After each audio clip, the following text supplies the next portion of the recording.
नमस्कार, मैं हूं संजय शर्मा। आप देख रहे हैं 4PM न्यूज नेटवर्क। राजनीति इस हद तक उलझ जाएगी किसी ने सोचा नहीं था। इस संसद के अंदर जहां पे बड़ी बड़ी लंबी लंबी बातें प्रधानमंत्री किया करते थे, हालात ऐसे हो जाएंगे कि प्रधानमंत्री सदन के अंदर आने की हिम्मत नहीं करेंगे। ओम बिरला जिस तरह से लाड़ में आकर प्रधानमंत्री का बचाव कर रहे थे कि मेरा सांसद दांत से काटने जा रही थी हमारे विश्व गुरु को, उसने पूरे दुनिया में फजीयत बना दी, पूरी फजीयत कर दी। और जिस तरह विपक्ष के सांसदों का ये अविश्वास प्रस्ताव आया है, वो राजनीति की पूरी दशा बदलने जा रहा है। दैनिक भास्कर के राजनीतिक संपादक केपी मलिक ने बहुत शानदार चर्चा की है। आपसे रिक्वेस्ट है, चैनल को सब्सक्राइब करिए, ज्वाइन करिए। चलते हैं केपी मलिक के पास। 4PM न्यूज नेटवर्क में बहुत बहुत स्वागत है केपी मलिक साहब आपका। किसी ने सोचा नहीं था कि लोकसभा के अंदर ऐसा नजारे, ऐसे सीन सामने आ जाएंगे। जिस तरह से ओम बिरला के खिलाफ अविश्वास प्रस्ताव दिया गया और प्रधानमंत्री, मैं कहूंगा, सदन से भाग खड़े हुए हैं, सदन में आ नहीं रहे हैं। जिस राष्ट्रवाद के सपने पर देश को ताना बाना दिखाया गया था, बहुत बड़ी बड़ी बातें की गई थी, राहुल गांधी ने एक झटके से उसकी हवा निकाल दी है। एक किताब ने बता दिया है कि जो सेना के पीछे प्रधानमंत्री छुपते हैं, जो बार बार दीवार सैनिकों के साथ फोटो डालते हैं, उसकी हकीकत क्या है। अब बड़ा सवाल यह है कि क्या लोकसभा अध्यक्ष जो प्रधानमंत्री का बचाव करते थे, क्या इनकी हालत भी धनखड़ जैसी होगी? क्या इन्हें भी इस्तीफा देना पड़ेगा या नैतिक बल बचेगा कि विपक्ष का सामना करे? बहुत पेचीदा स्थिति हो गई है। सदन जब शुरू हुआ था, किसी ने सोचा नहीं था कि इस हद तक विपक्ष भारी पड़ जाएगा। आपका क्या मानना है मलिक साहब? सालों से आप देखते आए हैं, पार्लियामेंट कवर करते आए हैं, ये नजारे कभी आपने देखे थे क्या? देखिए संजय जी, अगर आप ओम बिरला जी के मामले को देखते हैं, जिस प्रकार से ओम बिरला जी को दूसरी बार प्रधानमंत्री मोदी जी ने अपनी पसंद के स्पीकर बनाया है और उन्होंने प्रधानमंत्री की शान में जो कसीदे कड़े हैं और शान में जो भी वो फूल मालाएं बिछा सकते हैं, उसमें कोई कोर कमी पिछले 9 सालों में छोड़ी नहीं है। लेकिन बात यह है कि प्रधानमंत्री के लिए असुरक्षा की स्थिति उसी संसद में हो गई जिसके सर्वे सर्वा ओम बिरला जी हैं, और वो प्रधानमंत्री जी को कह रहे हो आप मत आइए, यहाँ आपकी जान को खतरा है। प्रधानमंत्री जी हमारे 56 इंच की छाती वाले हैं। प्रधानमंत्री जी डरते नहीं है किसी से, उनका दुनिया में ढिंढोरा पिट रहा है, और ये बिरला जी उनको डराने चले। तो बिरला जी ने इस तरह की परिस्थिति क्यों बनाई है, इसके ऊपर जो है मोदी जी की टेढ़ी नजरें हो गई। क्या आप हमारी हवा निकालने की कोशिश कर रहे हैं? क्योंकि बिरला जी ने जल्दीबाजी में आके जो हवा राहुल गांधी निकालना चाह रहे थे, राहुल गांधी को श्रेय मिल जाता कि राहुल गांधी के डर से मोदी जी हाउस में नहीं आए। उसको डाइवर्ट करने के लिए बिरला जी ने एक गेम किया था, और इस गेम में वो खुद ही फंस गए हैं, खुद ही उलझ गए हैं। अब इस चक्रव्यूह से वो बाहर नहीं आ पा रहे हैं और वो फंस गए हैं, चक्रव्यूह जकड़ गया है। आज जो है बड़ी मनाने की कोशिश सरकार की तरफ से हुई विपक्ष को, और कहा कि इसको छोड़िए, इस मुद्दे को, और हम लोग एक आपसी सहमति बना लेते हैं, राहुल गांधी को मौका भी देते हैं बोलने का। लेकिन जो कल मीटिंग हुई थी शाम को, उसमें अखिलेश यादव और राहुल गांधी और लेफ्ट के कुछ लोगों ने कहा कि नहीं, पानी सर से ऊपर चला गया है, अविश्वास प्रस्ताव तो आएगा ही। तो आज अविश्वास प्रस्ताव जो है लोकसभा के सेक्रेटरी को दे दिया गया है। उस प्रस्ताव पे 118 सांसदों ने साइन किए हैं और बाकायदा प्रस्ताव आएगा। 14 दिन का नोटिस है। 14 दिन तक जो है बिरला जी के दर्शन पार्लियामेंट में नहीं हो पाएंगे। हालांकि पार्लियामेंट ही हफ्ते है, उसके बाद होली की छुट्टियां हैं और मार्च में पार्लियामेंट शुरू होगी, तो अविश्वास प्रस्ताव मार्च में खिसक गया है। तो ये जो एक परिस्थिति लाके खड़ी कर दी है बिरला जी ने, इसमें सरकार की बहुत किरकिरी हुई है। क्योंकि आप जिस प्रकार से नेता प्रतिपक्ष को बोलने ही नहीं दे रहे हैं, कुछ कहने ही नहीं दे रहे हैं, और आपकी पार्टी के, सरकार के कोई भी व्यक्ति जब चाहे खड़े होकर अल बल बोलने लगते हैं, उनको आप समय देते हैं, तो ये बड़ी दुर्भाग्यपूर्ण स्थिति है। मुझे आज ही किसी सीनियर जो है जर्नलिस्ट ने, संजय जी, बताया कि एक बार इस प्रकार की स्थिति विपक्षियों द्वारा नेहरू जी के जमाने में भी आई थी 1954 में, और उन्होंने शिकायत की थी स्पीकर की, और इस तरह का एक प्रस्ताव देने की बात आ गई थी। तो नेहरू जी ने सदन में खड़े होकर कहा कि स्पीकर साहब, सरकार से ज्यादा समय विपक्ष को दीजिए और विपक्ष के हर नेता को बोलने का मौका दीजिए, ताकि वो मेरी सरकार की खिंचाई कर सके। हमें कोई विरोध नहीं है, हमें कोई परेशानी नहीं है। कितना बड़ा दिल उस समय के प्रधानमंत्री ने दिखाया था। क्या आज के प्रधानमंत्री भी सोच रहे हैं कि ऐसा कह दें कि बिरला जी आप चिंता ना करिए, प्रस्ताव छोड़िए, और आप जो है हमसे ज्यादा समय कांग्रेस को दीजिए, समाजवादी पार्टी को और थोड़ा ज्यादा दीजिए, और ममता बनर्जी को भी दीजिए। क्या ये मोदी जी कह सकते हैं? क्या मोदी जी का सीना 56 इंच का है या खाली हवा से फुला रखा है? तो इस तरह की परिस्थितियां कोई पहली बात नहीं है। उसके लिए बड़ा दिल प्रधानमंत्री को दिखाना होता है, बड़ा दिल सत्ताधारी दल को दिखाना होता है। लेकिन मुझे यहां लगता है कि जिस प्रकार से सत्ताधारी दल संकुचित दिमाग के हिसाब से चल रहा है, सरकार आज की डेट में घिरी हुई। अब दूसरा विषय अगर आप देखते हैं कि जिस प्रकार से पूर्व सेनाध्यक्ष नरवणे जी की किताब पर चर्चा चल रही है, और सरकार इस पे आ गई है कि पेंगुइन ने कह दिया ये किताब कहीं छपी नहीं थी, उन्होंने कह दिया छपी है, उनका नरवणे साहब का आ गया था कि मेरी किताब छप गई है, आप यहां से ले सकते हैं। अब बहस उधर ढूंढना चाहती है सरकार। हम ये कहते हैं बहस का मुद्दा है ही नहीं। नरवणे साहब ने उसमें लिखा क्या है, वो है बहस का मुद्दा। नरवणे साहब ने ये लिखा हुआ है कि हमारी जो एलओसी है और हमारी जो एलओसी की नीतियां हैं, उसमें स्पष्ट लिखा हुआ है कायदे कानून के बिना कैबिनेट की सहमति के, बिना उसकी सहमति के सेना 2 किलोमीटर के एरिया में कोई एक्शन नहीं ले सकती, कोई गोली नहीं चला सकती। कैबिनेट को निर्णय लेना होगा। इस बात को छुपाने की कोशिश आप जो है किताब का विरोध करके करना चाह रहे हैं। छोड़िए ना किताब छपी कि नहीं छपी, बहुत बड़ा इश्यू नहीं है। उसमें सेना अध्यक्ष ने लिखा क्या है ये पढ़ने नहीं देते आप, इसीलिए तो नहीं पढ़ने दे रहे राहुल गांधी को, क्योंकि ये बातें निकल आएंगी। तो इसलिए गतिरोध संजय जी इतना बढ़ गया है और इतने बैकफुट पर सरकार चली गई है। और देखिए एक परसेप्शन राहुल गांधी ने बना दिया है आज की डेट में। राहुल गांधी शायद ये पढ़ के भी ना बना पाते, सारी चीजें अगर शांति से हो जाती शायद इतना चीजें पता नहीं लगती लोगों को जितनी बिना पढ़े लग गई।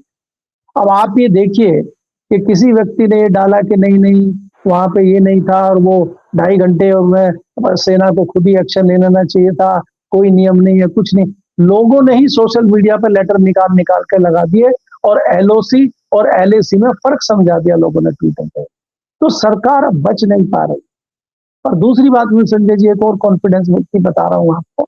आज मेरी कई सारे भारत सरकार के नौकरशाहों से चुपचाप मीटिंग हुई, क्योंकि चाय पर चर्चा में मजा बहुत आता है लोगों को।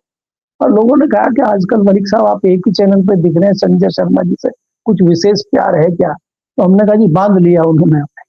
खैर, तो उन्होंने हमें ये बताया कि अलबल चिट्ठियां आ रही हैं आरटीआई में पूछने की, और एक एक तो हमारे जो दोस्त हैं वो उसमें फैक्ट चेक में लगा दिया गया है उनको, बहुत सीनियर अधिकारी हैं, और उनको सिर्फ इसमें डाल दिया है कि जो फैक्ट चेक की इंक्वायरी आती है, क्योंकि उन्होंने ये कहा इंटरनली कि अब तो कांग्रेस भी समझदार हो गई है और वो इन्हीं के नक्शे कदम पे चल रही है।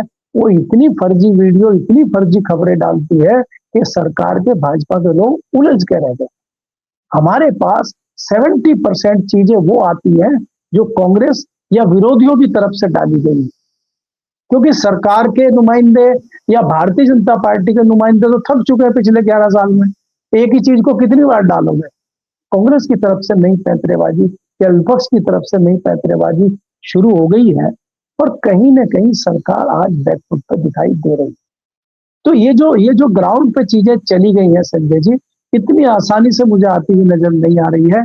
अब प्रधानमंत्री जी क्या जवाब देते हैं? और एक बात नहीं है ना, इधर नरवणे जी की किताब चल रही है, उधर राहुल गांधी का विरोध चल रहा है, उधर ममता बनर्जी ने घेरा हुआ है चुनाव आयोग को, उधर स्टिंग फाइल आ रही है। किस किस मोर्चे पर सरकार दे? और उधर जो है यूपी में बाबा का सोटा घूम रहा है, वो फिर कह रहे हैं बाबरी मस्जिद कहाँ चली गई, वो बाबरी मस्जिद ढूंढ रहे हैं। तो चारों तरफ से सरकार घिरी हुई है। तो देखिए मजा और क्या क्या अगले 15 दिन में आता है जी। लोग कह रहे हैं कि वो संडे को हमारे ज्योतिषी आते हैं, उन्होंने बाकायदा बताया था इस बार कि इस तारीख से बहुत बुरे दिन शुरू हो रहे हैं, और वाकई में वो कुछ होते हुए नजर आ रहे हैं। सबसे बड़ा सवाल लोग ये पूछ रहे हैं कि जो राष्ट्रवाद की बड़ी बड़ी बातें करता था संघ, वो कहाँ गायब हो गया? वो सेना प्रमुख की बातों पे क्यों नहीं कह रहा? कहाँ तो वो राष्ट्र पहले, राष्ट्र सर्वोपरि, और ऐसे ऐसे बड़े बड़े डायलॉग मोहन भागवत बोला करते हैं। अब वो क्यों नहीं कह रहे कि भैया सेना प्रमुख ने जो कहा है उसकी सच्चाई तो बता दो।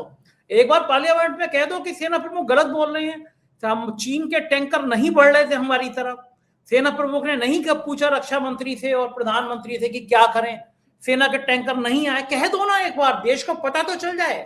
आप बताओगे भी नहीं। पाकिस्तान कहेगा कि हमने 6 राफेल गिरा दिए इनके, आप बताओगे नहीं। अरे कह दो ना डंके की चोट पे, पाकिस्तान तुम्हारी औकात क्या कि हमारा एक भी राफेल गिरा दो। बड़े बड़े अखबार छाप रहे हैं फुल पेज पे कि भारत के 6 राफेल गिर गए, हमारे यहाँ कोई बयान ही नहीं आ रहा। बयान क्या आता है कि हमारे सभी पायलट सुरक्षित हैं। पूछो पूछो नानी की बात, बताएंगे मौसी की बात। अरे बता दो भाई, अगर राफेल गिरे तो नहीं गिरे तो क्या समस्या है? देश का बच्चा बच्चा देश के साथ खड़ा होता है। भारत के लोगों के अंदर राष्ट्रीयता की कोई कमी नहीं है, अपना घर अपना परिवार सब देश के नाम कुर्बान कर देते हैं, लेकिन झूठ बर्दाश्त नहीं है। अब मामला संघ के भी गले में अटका है क्या? संघ पूछ नहीं पा रहा क्या? या संघ का राष्ट्रवाद भी केवल हवा हवाई है, ख्याली पुलाव है, 15 लाख रुपए के खाते में आ जाएंगे इस टाइप का? वरना संघ की तरफ से भी बयान आना चाहिए कि भाई चाइना ने हमारी तरफ, वो तो चाइना का बड़ा दुश्मन है, तो क्या पिछले दिनों चीन के लोगों की जो संघ के लोगों से मुलाकातें हुई उसमें भी कुछ दम है क्या? क्या चीन ने अब संघ भी मैनेज कर लिया है? इन सब बातों का निष्कर्ष क्या निकल रहा है मलिक साहब? देखिए संजय जी, अगर आप संघ की बात करते हैं, संघ पे एक लंबी चर्चा मोहन भागवत जी पे हमारी कर रही थी, और हमने आपको बताया था कि मोहन भागवत जी तो खुद ही इस चक्रव्यूह से निकलने का रास्ता ढूंढ रहे हैं, और वो तो ये कह रहे हैं कि शायद संघ के लोग अगर कहें तो मैं इस्तीफा देने को तैयार हूँ। मुझे समझ नहीं आता, या मैं किसी सीनियर से भी या पिछले जितने हमने संघ प्रमुख देखे हैं, किसी ने इस तरह की भाषा का प्रयोग किया हो कि संघ अगर चाहे तो मैं हटने को तैयार हूँ, कभी ऐसा हुआ नहीं है। और ये संचालक है, ये कह रहे हैं कि अगर संघ चाहे तो मैं हटने को तैयार हूँ, क्योंकि ये गिर चुके हैं। मलिक साहब डायलॉग बड़े बढ़िया बढ़िया होते हैं। अगर कुछ भी गलती हो जाए तो चौराहे पे मुझे 4 जूते मारना, मैं तो फकीर हूँ, झोला उठाकर चल दूंगा। डायलॉग राइटिंग में तो कोई बॉलीवुड के बड़े से बड़े स्क्रिप्ट राइटर फेल हो जाए।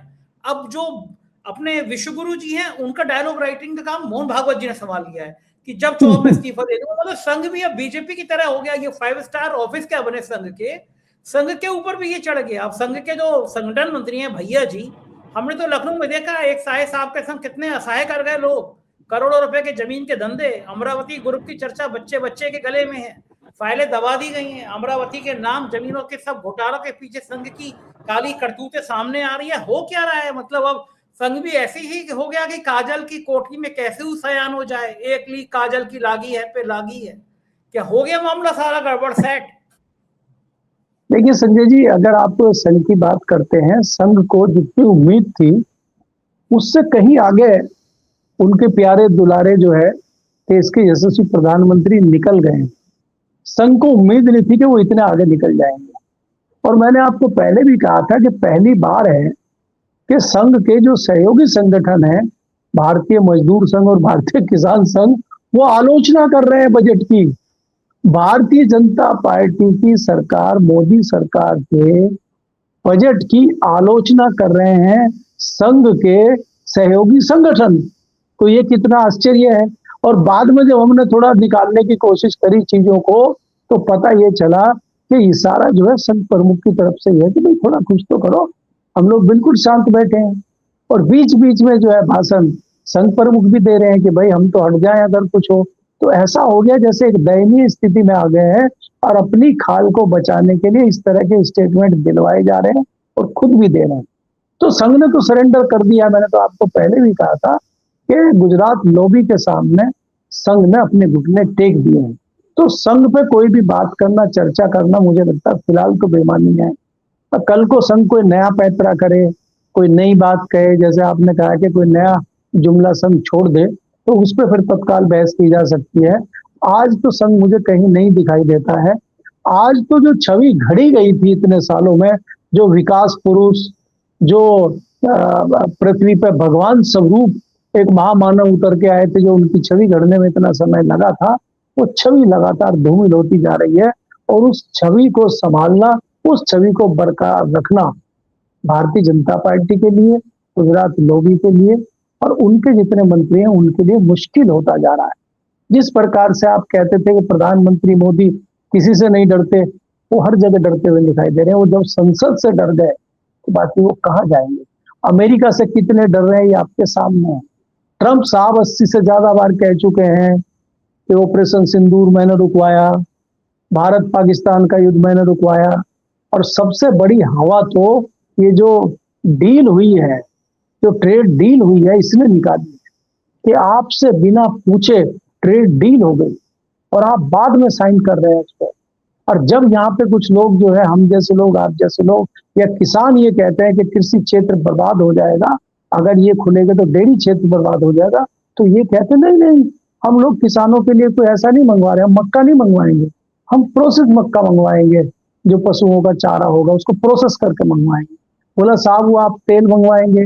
बोला नहीं, वो तेल नहीं मंगवाएंगे, हम फसल का तेल निकलवा के वो मंगवाएंगे, फसल के दाने नहीं मंगवाएंगे। बोला डेयरी में आप जो है दूध और ये मक्खन मंगवाएंगे? बोला नहीं नहीं नहीं नहीं, हम मक्खन नहीं मंगवाएंगे, हम ऐसा दूध मंगवाएंगे जो बढ़िया गाय वाय ठीक है, उसमें जो है मांस खाती है गाय और खून का इंजेक्शन उसको देते हैं, वो बहुत ताकतवर होता है, हम वो वाला मंगवाएंगे, ये वाला नहीं मंगवाएंगे। और गाय तो इन्होंने, गाय की तो पहले ही इन्होंने व्याख्या कर दी थी। आपको याद होगा कि रिजिजू ने कहा था, इनके दूसरे लोगों ने, हाँ, कि यहाँ की जो यूपी की गाय होती है, दिल्ली की गाय होती है, वो डिफरेंट होती है और नॉर्थ ईस्ट की गाय डिफरेंट होती है। तो ये अमेरिकन गाय भी डिफरेंट होती है। तो उस गाय का मांस आए, उसका खून आए, उसका दूध आए, मक्खन आए, उससे कोई दिक्कत किसानों को नहीं होनी चाहिए। तो ये चौतरफा घिर गए हैं और घिर के ऐसे चक्रव्यूह में फंस गए हैं, आसानी से निकल पाएंगे? मुझे इस पर थोड़ा संशय है। सिंधु बिल्कुल ठीक कह रहे हैं, मामला बड़ा पेचीदा हो गया। बहुत बहुत शुक्रिया मलिक साहब, आपने मुझे समय दिया, बातचीत की, थैंक यू। ये थे केपी मलिक जी। पूरी बातचीत आपने सुनी, कैसी लगी बातचीत बताइएगा जरूर। शुक्रिया, थैंक यू।